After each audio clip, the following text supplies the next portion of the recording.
This is the Hidden Killers podcast with Tony Brueski. Featuring author, psychologist, and daily contributor, Shavaun Scott. The trial of Adam Montgomery well underway, lots of testimony. One of the most prolific individuals giving testimony, Kayla Montgomery. This is the former wife of Adam Montgomery, an individual who was there in the car, who was there living with Adam Montgomery, and also participated in the hiding and storage of the body of Harmony Montgomery after Adam allegedly killed her. Joining me to discuss this case, this testimony thus far, Shavaun Scott, psychotherapist and author.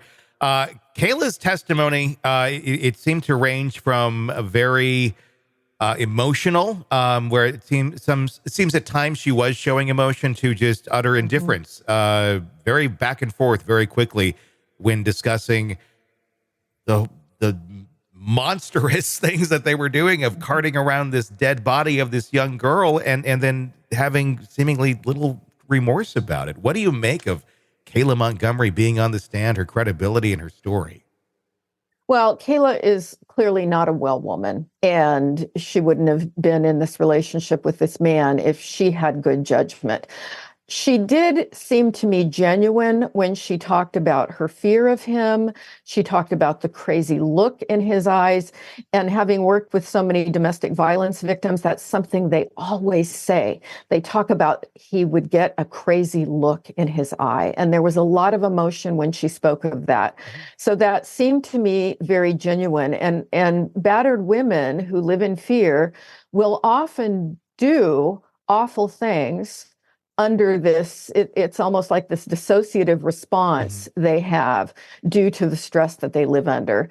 So my sense of her was that, the essence of the story is genuine, but clearly a healthy person would have gotten out of this much sooner. There was also testimony from the woman that had been a volunteer driver to the methadone clinic who talked about Kayla's black eyes, saying she was clearly the victim of abuse and that Adam would come out and be absolutely rageful and scary. Yeah. And so I tend to lean toward Kayla being overall fairly credible, although not well, and often dissociative and doing things that, should deserve her jail time. Yeah. This was not acceptable. I mean, she is in prison right now. I know there was a plea deal that was made for her testimony in this case against Adam Montgomery. And I think that's what a lot of things are kind of hinging on here is, and she certainly has a history of lying and lying to a grand jury and saying almost anything that she needs to,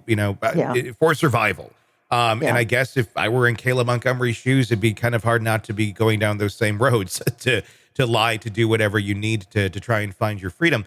But, at the same point, it's hard to go down the road of the idea that the defense is pushing that it was Kayla who struck Harmony. I mean, it seems much more likely it was Adam. But certainly complicit in what was going on. And I do believe Kayla certainly was a victim of Adam's abuse, without a doubt.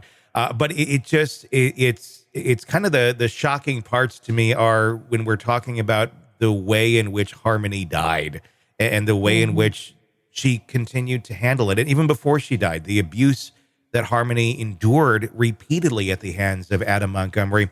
And her being able to just sit back, relax, and let's go to Burger King. I mean, literally, that's what was discussed. Yeah, and when the child was dead, taking a Burger King sandwich and laying it on top of the blanket where she was covered up. It's like she was not in reality and not thinking like, any kind of a normal person would think.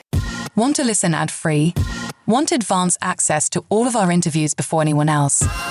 Become a True Crime Today Premium Plus subscriber on Apple Podcasts. You get every episode commercial-free. So you can binge on true crime until you can binge no more. Search True Crime Today Premium Plus on Apple Podcasts now, or go to our podcast page and sign up now. More of the Hidden Killers podcast next.